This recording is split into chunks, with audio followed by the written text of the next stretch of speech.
E também, hoje o assunto banquete vai ser um pouco mais curto, que normalmente é de 1 hora, né? Eu vou fazer um pouco menos, porque eu queria comentar um pouco a respeito dos cursos, né? Os cursos que eu vou ministrar esse semestre. Eu vou publicando aqui, eu coloquei ontem, fiz uma postagem ontem, falei, ó, pessoal, vou fazer uma postagem para adiantar aqui que cursos que vão rolar nesse semestre, mas depois eu vou colocando uma explicação ao longo da semana. Raimi, ó, Raimi aí entrou, direto de Brunei. Então, eu fiquei de explicar, né? Então eu vou aproveitar hoje e explicar um pouco dos cursos que vão rolar. Vai rolar uma porrada de curso. Enfim, mas vamos lá, daqui a pouco eu falo deles, vamos falar de banquete. Pois é, falei de banquete, mostrei aqui essa porn. Olha que delícia isso aqui. Pasta de amendoim com sonho de. com bombom de chocolate branco. Não, com bombom de chocolate branco. Muito bom. Então, sem enrolações, estamos no capítulo 2. E a ideia é que a gente possa atravessar aqui. Vou falar dos cursos mais pro final da live. Eu vou fazer uma meia horinha de live, eu falo dos cursos, tá? Só tá empolgado, que o curso é bom, mas daqui a pouco eu falo deles. Então aqui, só para seguir um pouco, só para não falar que a gente começou o ano sem estudar, né? O ideal é estudar, vamos fazer aqui a coisa séria aqui, estudando, sentando a bunda e lendo. Tatiane Manduca, amiga do Ronivon, abraço Ronivon. Então vamos aqui, estamos no capítulo 2, chamado Cenário e Personagens. Lembrando, aqui a gente não entrou ainda na engrenagem certinha. Eu comecei esse seminário aí no final do ano, meio que aos 46 do segundo tempo. E a ideia, assim, eu acho que mais um mês aí vai estar bem engrenado, o pessoal lá do grupo do Telegram participando mais. Então assim, se você quiser participar, entra lá no canal do Telegram, você vai lá no Telegram. Ah, mas não tem o Telegram, baixa. Ah, mas meu celular não tem espaço. Apaga algumas coisas e baixa o Telegram, ele é muito legal. E aí você coloca lá, Saulo Durso Ferreira Psi, tudo junto, e você entra no canal e lá você tem acesso ao PDF, tem acesso a algumas coisas. E aí você pode colocar perguntas, você pode colocar lá contribuições a partir das leituras do banquete e outras coisas. Então, o legal é isso. Que a ideia é essa, né? Minha ideia é que com o tempo vire um grande grupo de estudo virtual, gratuito, que a gente possa sempre trocar, produzir material. Eu já faço isso há alguns anos, né? Com a publicação do Lacan do Zero, Winnicott do Zero, Freud do Zero, com Édipo do Zero, Teorias da Personalidade em Freud, Reich Jung, vai começar aqui o Foucault, mas aí são cursos que eu gravo e posto lá. E aqui eu estou arriscando no formato do ao vivo, né? Então ao vivo acho que é divertido de se fazer, parece umas coisas interessantes. Então estamos seguindo no Seminário 8, capítulo 2, lembrando que paralelamente temos aqui esse texto, o Banquete do Platão, que é a base, né? Então estamos estudando a transferência. Não adianta ter pressa, querer entender a coisa rápida, né? Sabemos disso, quem lê Lacan sabe que não adianta ter pressa nenhuma, porque você não entende. E por isso que nós vamos fazendo aqui, além da leitura do Seminário 8, fazendo a leitura do Banquete, um texto do Platão. Trabalhamos aqui já o capítulo 1, falei partes 0, 1, 2 e 3, e agora estamos no capítulo 2. Nós falamos na semana passada das partes 0 e 1, e agora vamos entrar na parte 2. Mas só para atualizar aqui o que está rolando, no capítulo 1 ele estava explicando, né, o porquê da questão do banquete. Lembrando que é o seminário, o 8, ele vem depois do 7, que fala sobre a ética da psicanálise. E a questão da ética da psicanálise é muito importante, a posição do analista, né, o que compete a um psicanalista e não. Se você enxergar hoje a quantidade de cursos que tem por aí de psicanálise, de formações duvidosas, assim, você vê o quanto textos como esse, Seminário 7, são muito importantes para a formação do psicanalista, e temos que cuidar da nossa profissão. Tá? Tem uns cursos aí assustadores, mas vamos lá. E aí no capítulo 2, ele vai falar do cenário e personagem. Cenário e personagem é o cenário, em que contexto aí que aparece o banquete, os personagens, quem são as pessoas que participam do banquete. Então, o seminário, falei para vocês fazerem a seguinte leitura. Vocês peguem aqui o banquete, vão lendo, né? Eu falei, dá uma lida aqui, o projeto lido inteiro esses dias de férias, mas você podia pegar o comecinho aqui, até começar o primeiro discurso, Fedro, e aí faz a pausa, porque daí nós vamos caminhando, porque o Lacan faz aqui, cenário e personagens. Vai apresentar todo mundo. Aí no próximo, que é o capítulo 3, vai falar assim, a metáfora do amor. E vai falar de Fedro, né? Então você pode fazer o quê? Você lê lá no banquete o discurso de Fedro, no original, e depois vê o que o Lacan fala a respeito disso. Aí depois vem o discurso de Psicologia do Rico, vai estar lá falando o Pausanias. Aí você pega lá no original qual que é o discurso do Pausanias, e depois volta para cá e vê a leitura que o Lacan faz de Pausanias. Então, falamos disso aqui na parte 0, na parte 1, falamos um pouco sobre o que é o banquete, e agora chegamos na parte do capítulo 2 ainda, na parte 2, e que vai dizer assim, eu numero todos os parágrafos. Se for pegar o parágrafo desde o começo é o 42, mas se você quiser se organizar aí, você vai no capítulo 2, na parte 2, você pega o segundo parágrafo, e aí vem alguns questionamentos que eu vou passar por eles aqui com vocês. Que o Lacan coloca o que vem a ser esse texto, o banquete. E o que nos conta Platão? Pode-se perguntar isso para começar. Será uma ficção, uma fabricação? Então será que realmente aconteceu isso? Será que isso foi construído pelo Platão e o que ele descreve ali é uma invenção dele? Ou será que isso é uma invenção de outros, né? Então, como o são manifestamente muitos dos seus diálogos que são composições obedecendo a certas leis, né? O roteiro, eu posso colocar lá assim depois, como é que vocês seguem.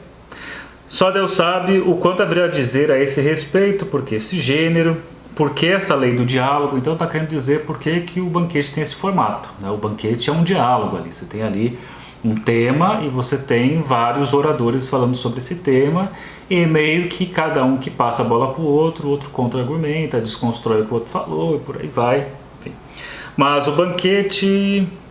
Não, porque esta lei do diálogo é preciso realmente deixar as coisas de lado e indico a vocês apenas que há ali uma enormidade de coisas a se conhecer. Mas o banquete, mesmo assim, tem outro caráter, o qual não é de todo estranho ao modo pelo qual nos são mostrados alguns de seus diálogos.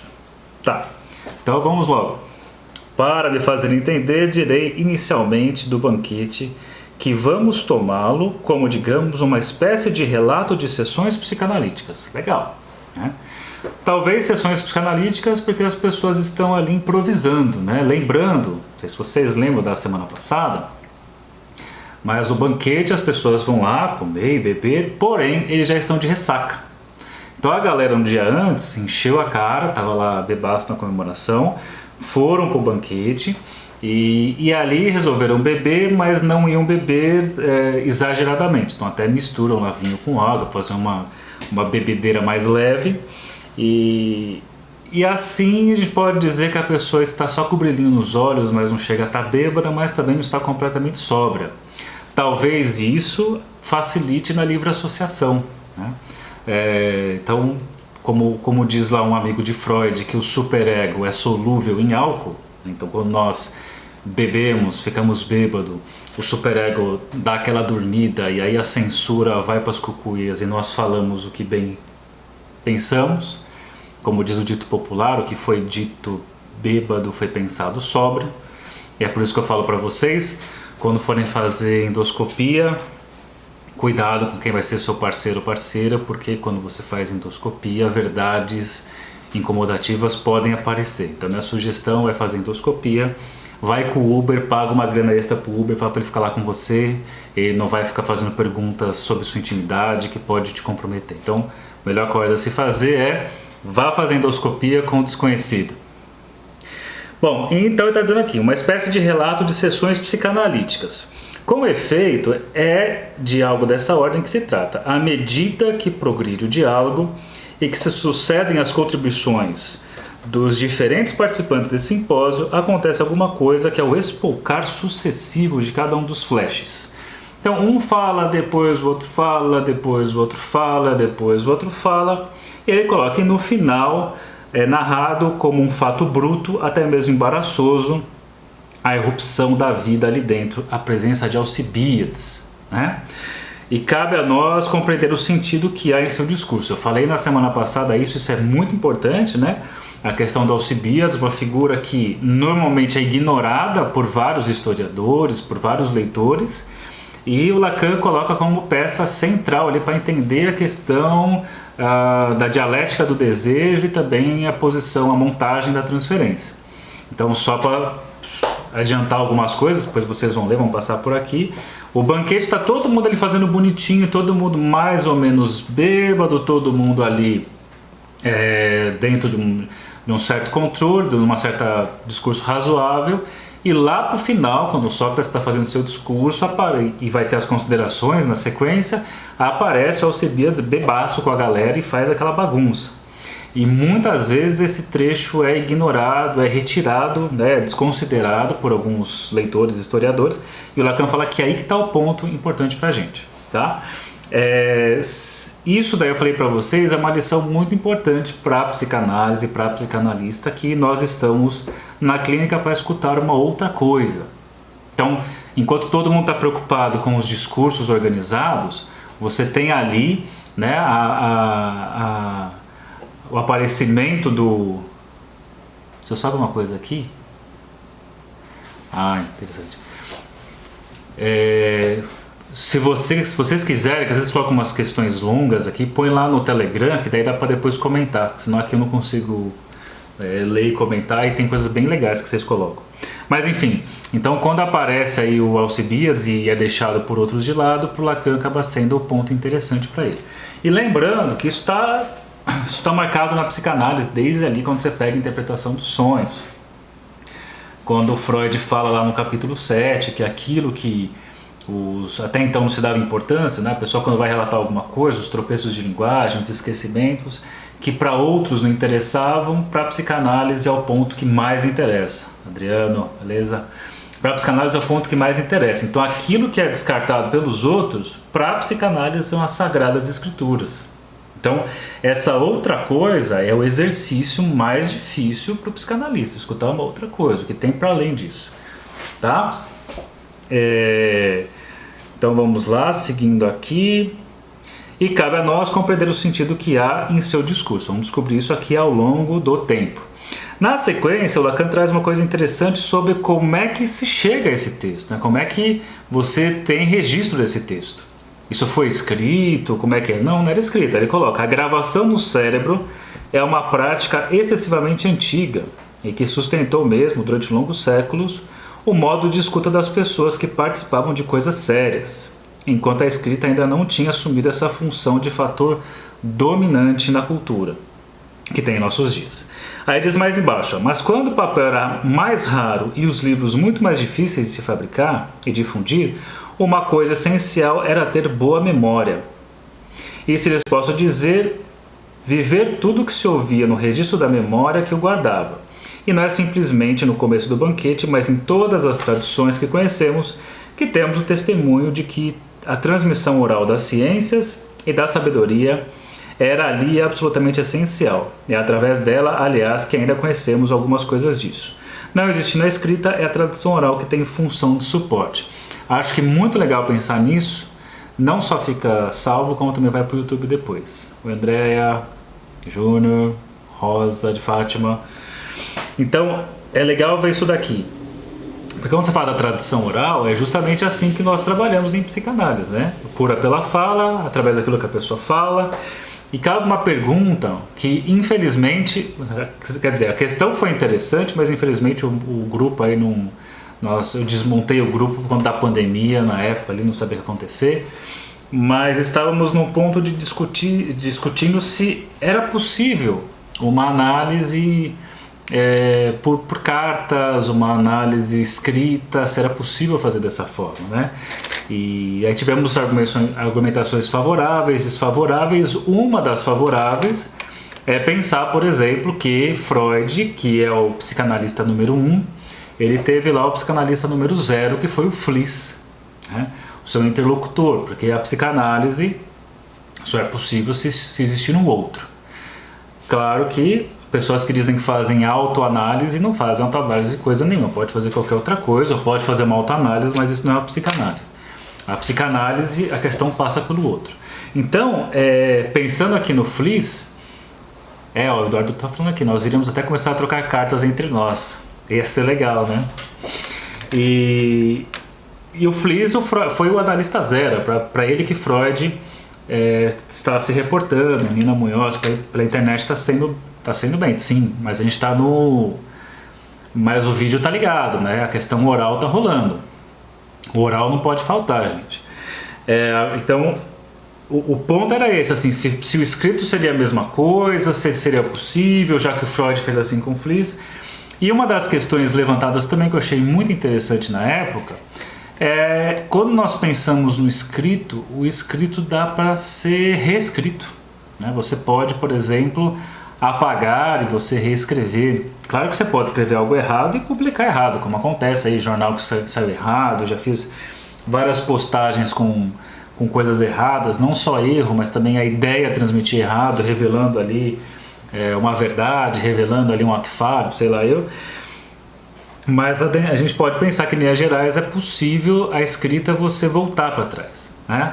Agora, quando você pensa no que é falado, o falado não tem o que fazer. Uma vez que você falou, você pode tentar desdizer o que disse, mas quanto mais você fala tentando desdizer, mais você se complica, né?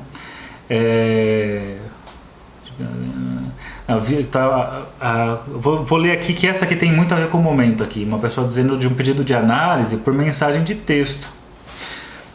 Até entendo que numa situação ou outra pode acontecer algo do tipo, não sei o contexto, mas assim, acho que uma análise não se sustenta assim, por mensagem de texto. Acho bem, até perigoso, né? Bem arriscado. Mas pensando ainda mais nisso aqui, a questão de falar algo e poder desdizer isso. Ou a gente pode pensar, mas se fosse por mensagem de áudio, né? Fazer análise por WhatsApp por mensagem de áudio, você também pode dar ali o apagar. Se for no Telegram, então, você pode apagar depois ainda.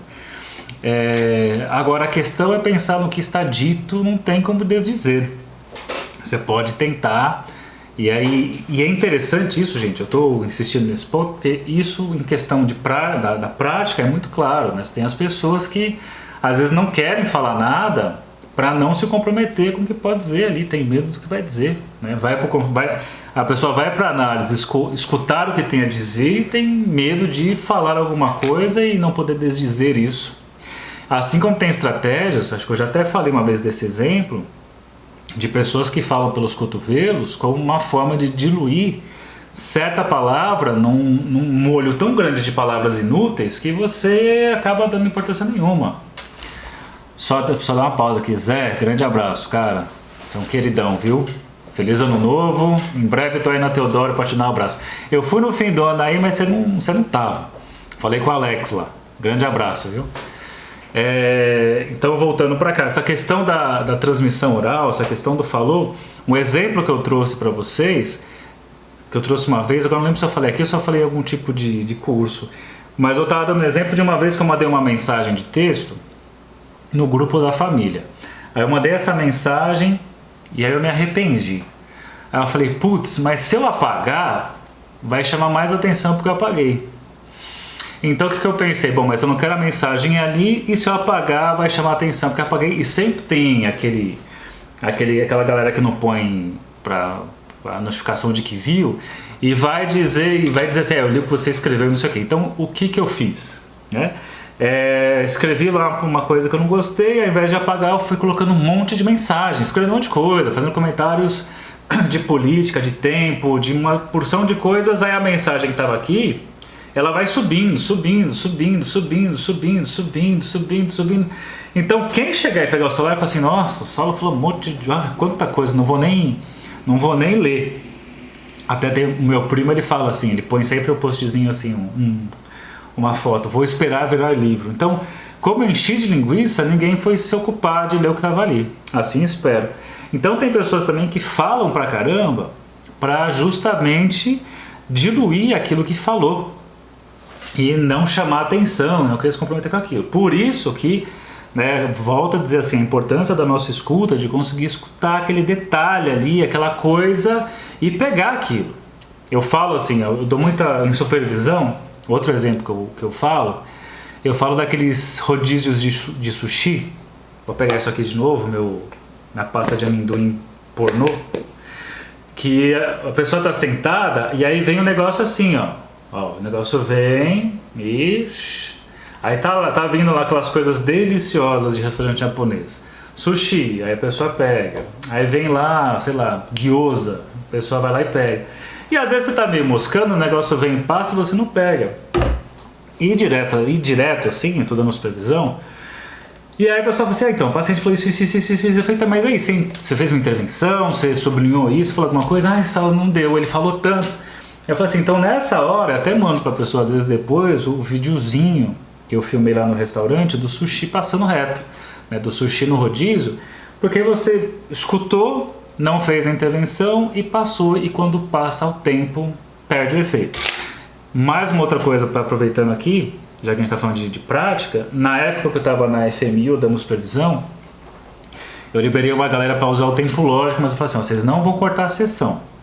Eu só quero que vocês marquem mentalmente, depois anotem, que momento você teria feito o corte, porque você não pode fazer corte de sessão na clínica escola. Pode, por aí.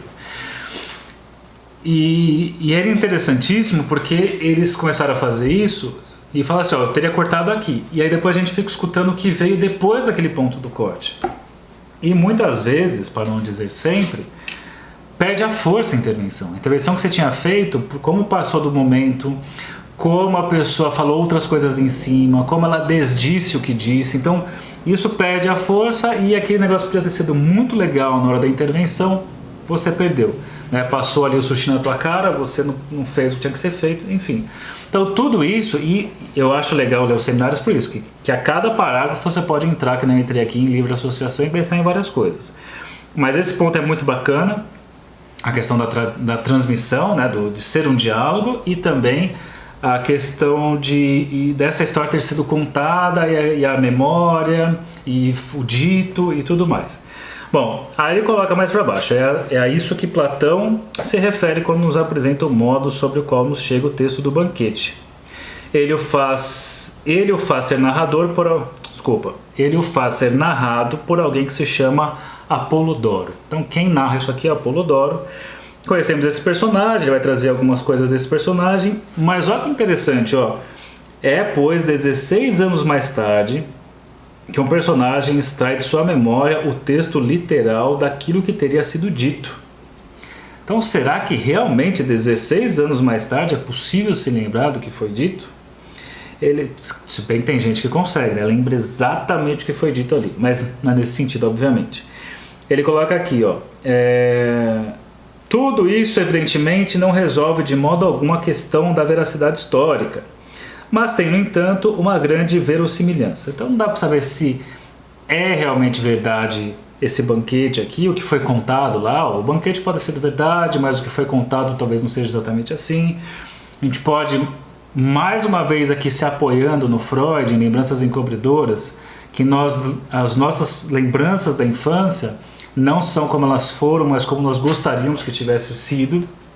E na verdade isso acontece em várias situações, né? Você pode pegar não só na infância, mas mesmo, sei lá, o pessoal reclamava da faculdade quando era aluno, mas 15 anos depois, lembra aquele banheiro que não tinha papel, nossa, lembra aquele bar de não sei o que, nossa, né? Então essa coisa do nossa, lembra, então nós meio que selecionamos aí algumas coisas e construímos a lembrança que nós gostaríamos. Isso lembra muito, inclusive, em 1984, que você tinha lá o controle, né, que tem a famosa frase: quem controla o passado controla o futuro, quem controla o presente controla o passado, que você tinha lá o órgão responsável por modificar os fatos passados para que você possa então controlar o futuro, e por aí vai.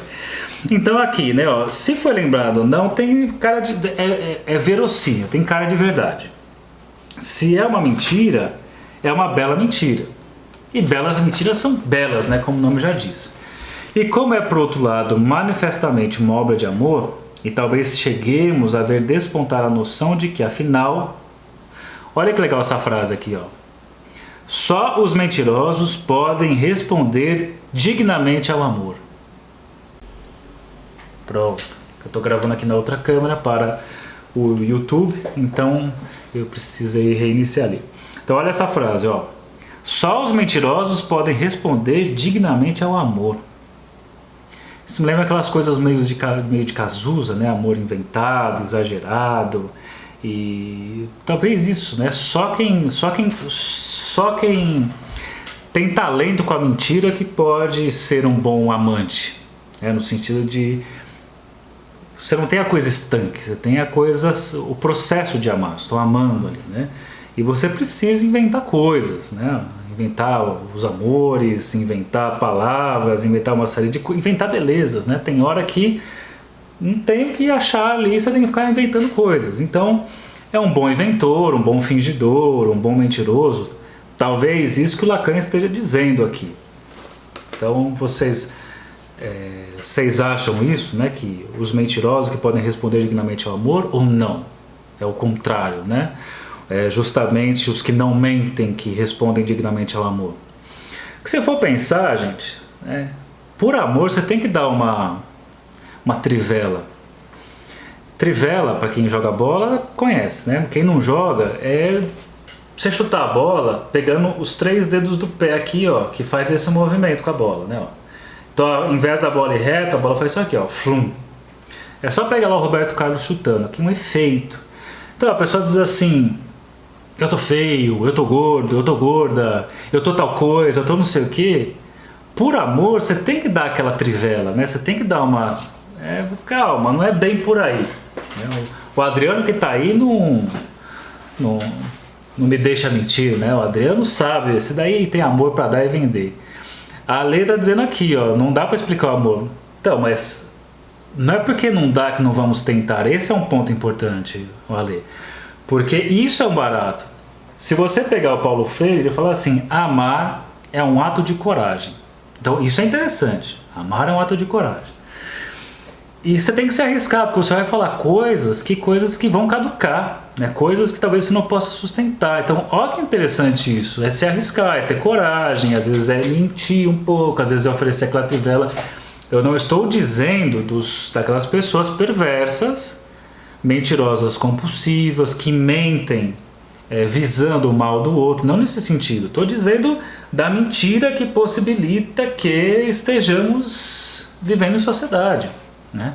De forçar em achar uma beleza em certas coisas. Espera aí, não, tem que achar, né? Eu vejo muito isso na experiência de ser pai. Tem hora que você não está afim, né, de fazer uma coisa com o seu filho e você tem que achar alguma coisa no que ele está fazendo, assim, tá, isso aqui é legal e vamos, pensando, né, na primeira aula aqui, fazer um vaso em torno do nada. Vamos pegar ali e falar sobre aquilo, vamos achar algo interessante, né? Então é nesse sentido.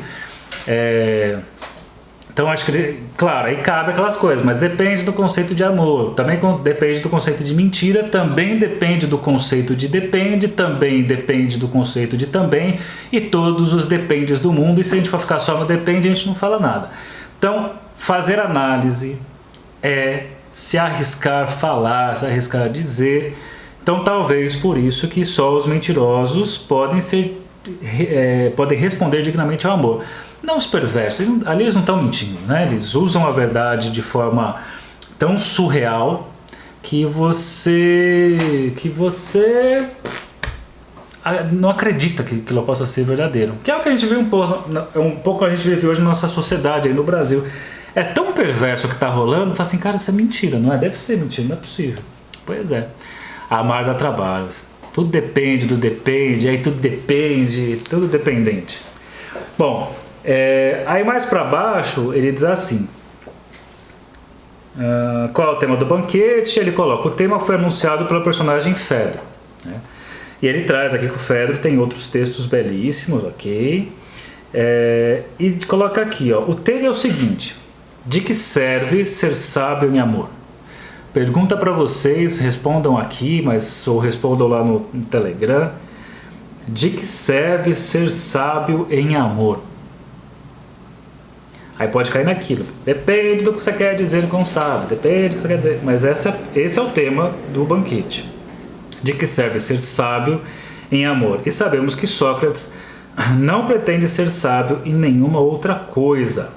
Aí coloca na sequência, né, ó, o Sócrates aí, que é a grande figura, a grande personalidade aí do banquete, e coloca aqui, ó: só se torna mais espantoso fazer a observação seguinte, que poderão apreciar em seu justo valor quando se remeterem ao texto.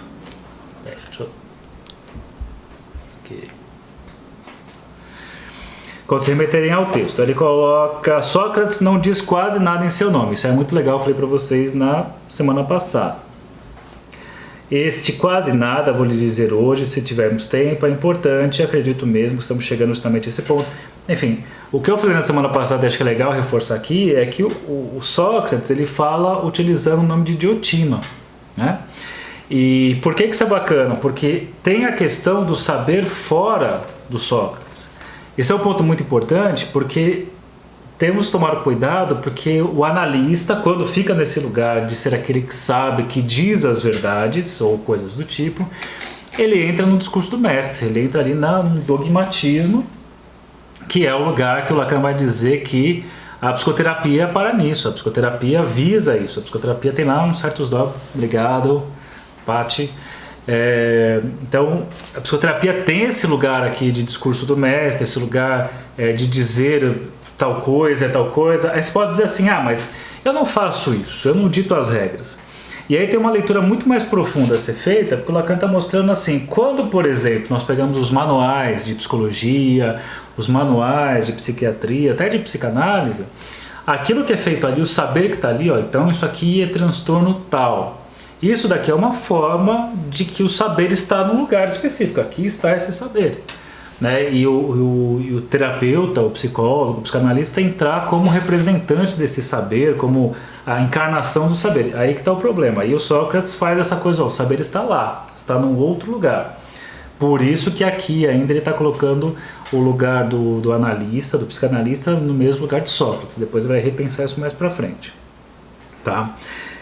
Inclusive é legal comentar isso, porque o curso que eu vou apresentar daqui a pouquinho, que vocês já conhecem de outros carnavais, ele é um curso que, do ponto de vista lacaniano, ele não seria um modelo de clínica, mas não é uma clínica psicanalítica, é uma clínica psicodinâmica, tem uma outra proposta, um outro olhar de ser humano, de sujeito, né? Nem chama de sujeito, chama de outra maneira, tá? Mas eu vou fazer como eu sempre faço, eu apresento alguma coisa, mas dando esse contexto. Que mais? Aí depois coloca aqui, ó. E aí ele fala do discurso do Sócrates, e ele coloca aqui, o discurso do Sócrates coloca o amor num lugar não tão elevado assim. E coloca: se Sócrates nos diz alguma coisa, é certamente que o amor não é coisa divina. Ele não coloca muito alto, mas é isso que ele ama. Ele só ama mesmo assim. Veja que nós não sabemos ainda do que o Lacan está falando, porque não lemos lá para frente qual é o discurso do Sócrates, mas já está adiantando aqui que o Sócrates não coloca essa coisa tão divina. E ele vai construindo um pouco aqui a cena inicial, quando você pega para ler o banquete, a chegada, né, dos participantes, a chegada do Sócrates. Ele traz aqui, né, as crises de Sócrates, que do nada ele parava e ficava num pé só, em cima de uma perna, né, como se fosse um flamingo. E aí, vou pegar mais um trecho aqui, daí vou encerrar por hoje, porque eu tenho que fazer uma outra fala para vocês, que diz assim, ó: um dia, estou na parte 2 ainda do capítulo 2, um dia eu gostaria de fazer um discurso no qual tomaria meus exemplos justamente do Fedro, ou ainda de certa peça de Aristófanes, sobre um traço essencial, absolutamente sem o qual não há meios de se compreender como se situa o que vou chamar em tudo o que a antiguidade nos propõe de círculo iluminado. Olha que interessante o que vem agora. Ele diz assim, ó: nós vivemos o tempo todo em meio à luz. A noite nos é veiculada em suma por uma torrente de neon. Mas imaginem que até uma época relativamente recente, não é preciso que nos reportemos aos tempos de Platão. Pode ser até uma coisa recente. A noite era noite. Não? Chegou a noite, apagou tudo, não tem mais luz nenhuma. Quando se vem a bater a porta, no começo do Fedro, para acordar Sócrates, porque é preciso se levantar um pouco antes de raiar do dia. Espero que isto esteja no Fedro, mas pouco importa. É no começo de um diálogo de Platão, é toda uma complicação. Ele se levanta e está realmente no escuro, isto é, a cada 3 passos que dá derruba alguma coisa. O mesmo acontece no início de uma peça de Aristófanes, em que tudo começa no escuro e os personagens andam e tropeçam nas coisas. E aí vem um raciocínio, vamos aproveitar aqui para ter uma sacada clínica que pode ser uma ideia. Quando você está no escuro, está-se realmente no escuro. É de não se reconhecer a pessoa que toca em nossa mão. Clássico, hein? Lembra? Vocês brincavam de gato Mia com os amigos e amigas de vocês, primos e primas, todo mundo lá no quarto, na sala, na casa, sei lá eu, apaga-se todas as luzes, todo mundo se esconde, um procura, e aí você vai procurando, tateando seus amiguinhos, amiguinhas, primos e primas, e aí você tem que encostar e descobrir no escuro quem está ali, e para isso você diz assim, gato Mia. Aí a pessoa mia e você tem que descobrir quem está ali. É claro que isso daí era desculpa para o início, né, das pegações da nossa vida. Então, mas voltando para cá, é de não se reconhecer a pessoa que toca em nossa mão. Agora, olha que interessante isso. Para tomar o que acontece, ainda no tempo de Margarida de Navarra, em Heptameron, está cheio de histórias baseadas no fato de que naquele tempo, quando alguém deslizava, olha só, quando alguém deslizava para o leito de uma dama durante a noite, era considerado uma coisa perfeitamente possível, sob a condição de se calar a boca, passar-se por seu marido ou seu amante. Vamos pensar em algo aqui. Por exemplo, você pega lá o Antônio Quiné, as 4+1, quando ele diz vamos apagar as luzes para enxergar melhor. Como você faz no cinema, como você faz no teatro. E pensando aqui na análise, quando você vai para o divã. Vai para o divã e você tem lá a quebra das entrevistas, né? As vistas que se entrevêm. E você tem ali uma certa escuridão, né? Aquela exibição imaginária, supostamente ao olhar do analista, é meio que nesse novo lugar, nesse outro lugar que é o divã, você não está mais sob esse olhar. É como se as luzes tivessem sido apagadas. E vamos tentar fazer uma transposição dessa situação para o lugar do analista, que diz aqui, ó. Quando alguém deslizava para o leito de uma dama durante a noite, era considerado uma coisa perfeitamente possível, sob a condição de se calar a boca. Passar-se por seu marido ou seu amante. Então, o psicanalista, por falar pouco, tem um psicanalista que fala muito, tem uma galera que fala baseado, sei lá, sabe-se lá em quê, mas quando você fala pouco, quando você oferece pouco de quem você é ali, pensando, né, o analista paga com a sua... nossa, deu um branco, o analista paga com a sua existência? Não. Esqueci agora, o analista paga com a sua... Acho que é isso. Do sentido de não colocar o seu desejo ali por algo específico em jogo, de falar de si, ele tem a chance de ocupar esse lugar aqui desse sujeito que chega, desliza-se na cama, então ali o sujeito que desliza, o analista, e quem está na cama ali, o analisando, e você então tem ali, se você souber ficar quieto, não fazer movimentos muito abruptos, você consegue se passar pela outra pessoa. Então, lendo esse trecho, eu pensei assim, poxa, já que a gente está falando de transferência, é um lugar de transferência aqui, né? Esse lugar em que o analista, por justamente não se colocar tanto assim, sabe, pagar com ser, obrigado, valeu, Gabade. O analista paga com seu ser, nossa, obrigado. Então, justamente por pagar com seu ser, obrigado, agora eu lembrei mesmo, valeu, tive um lapso aqui. Então, ao pagar com o seu ser, ele pode ficar nesse lugar desse que escorrega para o leito e consegue se passar pelo marido, amante, mãe, pai, sabe-se quem essa pessoa vai ocupar esse lugar, desde que fique nesse lugar. Então acho que é um ponto bacana de se pensar, por mais que tenha uma certa tendência de algumas psicanálises, do psicanalista que fala demais, de colocar palavras na boca do analisante, de falar para o outro que o outro não foi visto, etc e tal. Lugar de renúncia também. Então, pensar nisso aqui, né?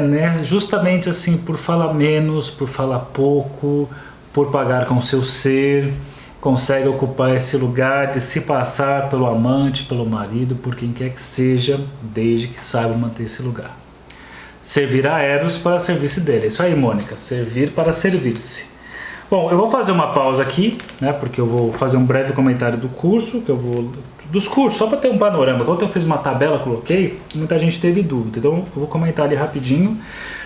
E na sequência, na semana que vem, nós vamos falar da parte 3 do capítulo 2, que é uma parte interessante e é um tema espinhoso aqui, né? Que está falando da questão do amor grego, da questão homossexual. O Lacan coloca assim, em determinado momento, né? A homossexualidade não deixava de ser o que é, uma perversão. Então assim, o que ele está dizendo aqui, né?